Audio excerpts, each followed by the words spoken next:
हम यकजहती का इजहार करें और इदारों का एहतराम, हम इदारों का एहतराम करते हैं, हम फ़ौज का एहतराम करते हैं, हम एस्टेब्लिशमेंट का एहतराम करते हैं, लेकिन हमारे सामने एक आईन भी है, हमारे सामने एक कानून भी है जो हमारे दायरे कार का तयन करता है, हमारे इख्तियारात के दायरे को मुतय्यन करता है।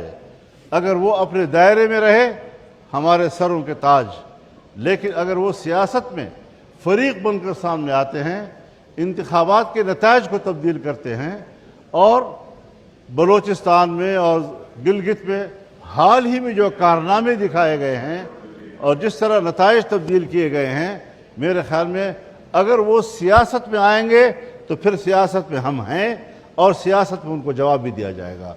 अगर वो अपने फ़राइज़ तक महदूद रहते हैं, हमने जब इंडिया के साथ लड़ाई हुई सबसे पहले मैंने सपोर्ट किया है और हमने कहा हम एक कौम है। अगर आपने ईरान अमेरिका के दरमियान सालिसी का किरदार अदा किया है, सबसे पहले मैंने सपोर्ट किया है और मैं अच्छे कामों का अच्छी बात कहूँगा। लेकिन अगर आप गलत राह पे चलेंगे तो हम गूंगे नहीं हैं कि हम गूंगे शैतान की तरफ खामोश रहें, फिर हम पार्लियामेंट में भी बात करेंगे और पार्लियामेंट अबव है, पार्लियामेंट सुपीरियर है, पार्लियामेंट में हर एक बात की जा सकती है।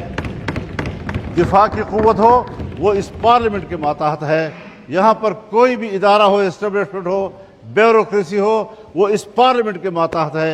अगर पार्लियामेंट आज बजट पास कर रही है और बजट में हम अपने इदारों को जो यहाँ से पैसा जाएगा, यहाँ से बजट जाएगा और उस बजट से उसको गलत तौर पर इस्तेमाल करेंगे तो उस पर तनकीद पार्लियामेंट नहीं करेगी तो कौन करेगा?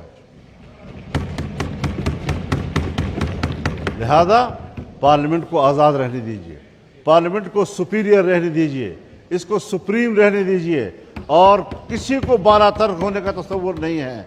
हम कोई ऐसी तनकीद नहीं कर रहे खुदा न खास्ता कि हम उनका कोई मजाक उड़ा रहे हैं, कोई बुरे अल्फाज से उनको याद कर रहे हैं। हम उनके किरदार, उनके एटीट्यूड, उनके मौक़िफ़, उनके रवैयों पर अपनी शिकायत रिकॉर्ड पर लाना चाहते हैं, सो वो हम रिकॉर्ड पर ला रहे हैं। मियाँ शहबाज शरीफ साहब वज़ीर आज़म हैं, तशरीफ़ फरमा हैं। क्या जब हम इकट्ठे एक स्टेज पर होते थे तो उन्होंने उस ज़माने में फ़ौज के सरबराह का नाम नहीं लिया था? क्या उन्होंने उस वक्त जनरल फैज़ का नाम नहीं लिया था? क्या उस वक्त उन्होंने फ़ौज के इदारे को महकमा ज़राअत नहीं कहा था? तो ये सारी चीज़ें ऐसी है कि ज़रा अपनी माजी को भी पहले देख लिया करें, उसके बाद आप हमारी तनकीद को इतना सख्त रद्द-ए-अमल दें। तो जनाब स्पीकर, हमें आप ज़रूर डांटें। हमारे साथ आप हमारे स्पीकर हैं, आप हमारी गलतियों की इस्लाह भी करेंगे, लेकिन जब हम और आपकी क़यादत इस किस्म के खिताबात करती थी तो आप भी उनके साथ स्टेज पर बैठे होते थे और आप भी हमारे उसूल के इत्तबा करते थे। बहुत शुक्रिया आपका।